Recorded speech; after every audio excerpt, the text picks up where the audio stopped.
সুপ্রিয় দর্শক, বিশ্বকাপ পরবর্তী অনুভূতি নিয়ে আজকের পর্বটি আমরা শুরু করছি। প্রথমে আমি শুরু করতে চাই আমার ডান পাশে যিনি রয়েছেন তাকে দিয়ে। কেমন উপভোগ করলেন এবারের বিশ্বকাপটি?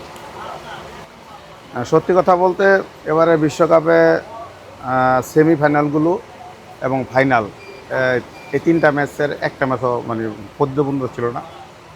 প্রথম সেমিফাইনালে স্পেন এবং ওই ফ্রান্স মোকাবেলা করছে। ওখানে স্পেন একদম ফ্রান্সকে বোতলবন্দি করে ফেলছিল। জিনকে তেমন শুনতাম যে জিনকে বোতলবন্দি করা যায়, এমবাপ্পে, অলিস এদেরকে সবাইকে, ডেম্বেলেকে বোতলবন্দি করে ফেলেছিল স্পেন। সেখানে প্রথম সেমিফাইনালটা দেওয়া নাই। দ্বিতীয় সেমিফাইনালে আমরা ইংল্যান্ড এবং আর্জেন্টিনার যে ম্যাচটা ছিল সেটা আমরা জানি ফকল্যান্ড দ্বীপ নিয়ে ওদের মধ্যে একটা যুদ্ধ হয়ে আগে থেকে আছে, 1982 সাল থেকে আছে। সেখানে এই খেলার উত্তেজনা সবসময় থাকে। এবং আগেও যখন 1986 সালে যখন আর্জেন্টিনা দ্বিতীয়বারের মতো বিশ্বকাপ জিতছিল, তখন কিন্তু ওই যে ম্যারাডোনা হাত দিয়ে ইংল্যান্ডের বিরুদ্ধে গোল করে কিন্তু বিশ্বকাপ শুরু করে দিচ্ছিল। সেই হিসাবে আমরা বলবো যে এই ম্যাচটাকে খুবই উত্তম, পুরো পৃথিবীর দৃষ্টি ছিল এখানে। এবং খেলাগুলা প্রথমার্ধ এবং দ্বিতীয়ার্ধের ইংল্যান্ড গোল করার পর্যন্ত খেলাটা খুব জমজমাট ছিল। আক্রমণ প্রতি আক্রমণ খুব উপভোগ্য ছিল। বাট ইংল্যান্ড গোল করার পরে আমি জানি না যে ইংল্যান্ডের বর্তমান যে কোচ টুখেল, উনি কিন্তু একজন জার্মান কোচ, এবং আমরা সবসময় জানি যে জার্মানি পাওয়ারফুল ফুটবল পছন্দ করে এবং আক্রমণাত্মক ফুটবল সবসময় পছন্দ করে। কিন্তু বাস্তবতা আমরা দেখলাম কি যে একটা গোল হওয়ার পরে এই ব্রাজিল জাপানের ম্যাচ যেরকম হয়েছিল, যে জাপান একটা গোল এগিয়ে যাওয়ার পরে যখন ডিফেন্সিভ চলে গেছিলো ফুল ডিফেন্সে, ইংল্যান্ডটা সেই খেলাটাই খেললো।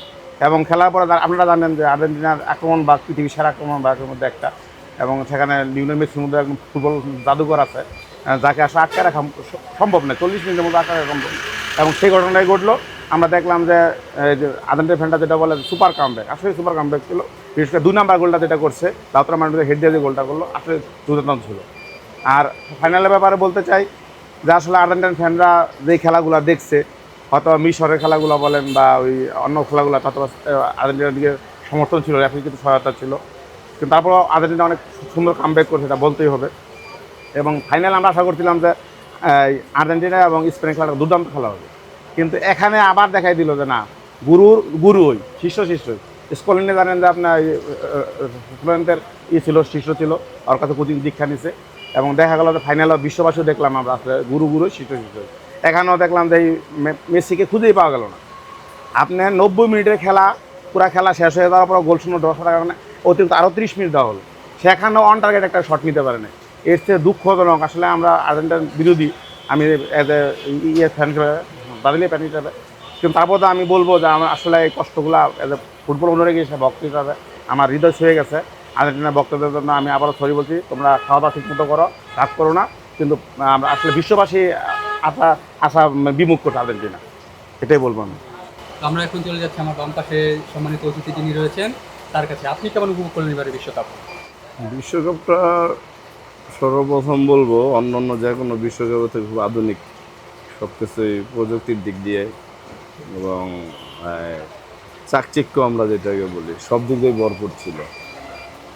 তবে এখানে কিছু মানে রেফারিদের কিছু ভুল ডিসিশন ছিল, বিয়ারের সিদ্ধান্তগুলো কিছু বিতর্কিত সিদ্ধান্ত ছিল, যেগুলা মেনে নেওয়াটা কষ্টকর সারা বিশ্ববাসীর জন্যই।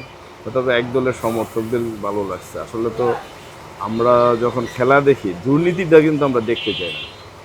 আমরা যখন খেলা দেখব আমাদের বাচ্চা কাচ্চা নিয়ে, দেখা ফ্যামিলি নিয়ে, পৃথিবীর আমরা বাহিরে যত মানুষ এই প্রজেক্টরে দেখি এর সংখ্যার থেকে ফ্যামিলি নিয়ে খেলা দেখে এর সংখ্যা অনেক বেশি। রাইট। ওখানে আদর্শগত দিক দিয়ে আমরা যদি এরকম একটা টুর্নামেন্টে, এরকম একটা পৃথিবীর সেরা টুর্নামেন্ট ক্রীড়া জগতে, অলিম্পিক এবং ফুটবল, এই দুইটা গেমের মধ্যেই দেখা গেছে যে পৃথিবীর সর্বশ্রেণীর লোক এগুলো দেখে, এখান থেকে এটার আদর্শ, মানে এখান থেকে অনেক কিছু শিখে। মানে ওখানে তো আমি রেফারির দুর্নীতি, ফিফার দুচোখা মনোভাব, দুর্বল দলের প্রতি প্রেশার সৃষ্টি করা, এগুলো কিন্তু আসলে মানুষ ভালোভাবে নেয় নাই। এই ওয়ার্ল্ড কাপে এটার মাত্রাটা অনেক সময় আছে যে ভুলভ্রান্তি দুই একটা হইতে পারে। একটা হলো ভুল হওয়া, আর একটা হলো ইচ্ছাকৃত ভুল করা, দুটো ডিফারেন্স।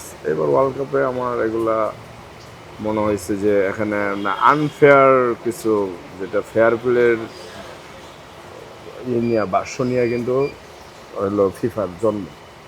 ফেয়ার প্লে জায়গায় আমি কিছুটা ত্রুটি দেখতে পেয়েছি, যেটা আমার আসলে আমি নিজেই মর্মাহত। আশা করি ভবিষ্যতে ফিফা এগুলো খুব তীক্ষ্ণভাবে করবে, যে কারো ক্ষতি বা কারো লাভের চিন্তা না করে খেলাটাকে খেলার জায়গায় রেখা খেলাটা যে ভালো খেলবে সেই উইন করবে।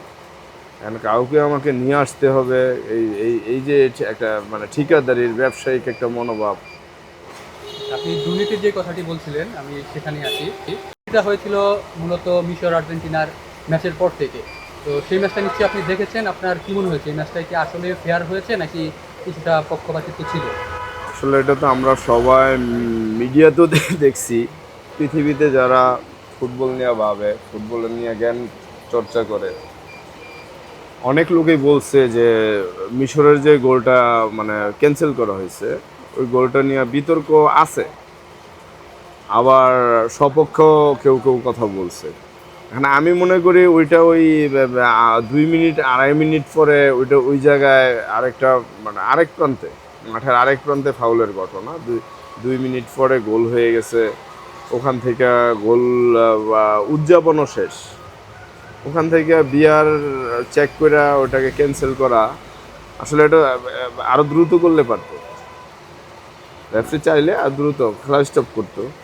গোল হওয়ার পরে ক্যান্সেল করা, আমার প্রশ্ন হলো এই গোলটা যদি আর্জেন্টিনা করতো আর মিশর কনসেপ্ট করতো, ওই ক্ষেত্রে কি ক্যান্সেল করতো কি? বাবার বিষয়টা ওখানে প্রশ্নটা। আর আমি মনে করি ওখানে সালার যে ফাউলটা, ওটা হলো 50-50, রেফারি চাইলে দিতেও পারে নাও দিতে পারে।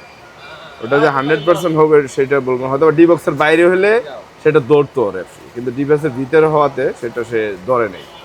এটা অনেক সময় হয়। ওইটা তো থেকে বেশি হচ্ছে যে আমি 2 মিনিট পরে গোল ক্যান্সেল করবো বিয়ার নিয়ে, কারো বিয়ার আমি দেখবো, আমার মন চাইলে নাহলে দেখবো না, এই জায়গা থেকে ফিফাকে বের হইতে হবে। কেউ আপিল করবে, আমরা ক্রিকেটে যেটা দেখি, কেউ আপিল করছে, আপিলটা আমার দেখতে হবে, দেখার পরে সে ইগনোর করুক, কোনো সমস্যা নেই, ওটারে সে না দেখ, কিন্তু আমি দেখবই না, করবো না। প্রয়োজনে 2বারের বেশি দেখলে আর আর কাউন্ট করা হবে না, দেখার জন্য আপিল করা হবে না, ক্রিকেটের মতোই ক্রিকেটের মতো করুক। কিন্তু এইটা না করে সে দুর্বল দলগুলো যদি বিয়ারের কোনো ওইদিকে কোনো নেই, বরং দুর্বল তেমনি দুর্বল, আরও যদি তারা তুমি প্রেশার সিস্টেম উল্টার কাট ওই ক্ষেত্রে তো সমস্যা। দুর্বলগুলা দলগুলোকে যদি আমি আরও দুর্বল করে দেই রেফারিংয়ের কারণে, হলে তো তারাও ভালো খেলবে কীভাবে? ওরা এমনিই তো আমরা জানি যে বেশ কিছু দলের থেকে আমার এখানে পুরো টুর্নামেন্টে 8টা-10টা দল একটা কোয়ালিটি আছে, এদের সাথে তো বাকি যে আমার 38 দল আছে ওদের তো খেলা মিলবে না, এটা আমরাও জানি। কিন্তু নিজের থেকে উঠে আসতে চাইলে তারা যদি আরও বাধাগ্রস্ত করা লাগে, ওই ক্ষেত্রে তো যে এটা দৃষ্টিকটু আমার দৃষ্টিতে। Fair play,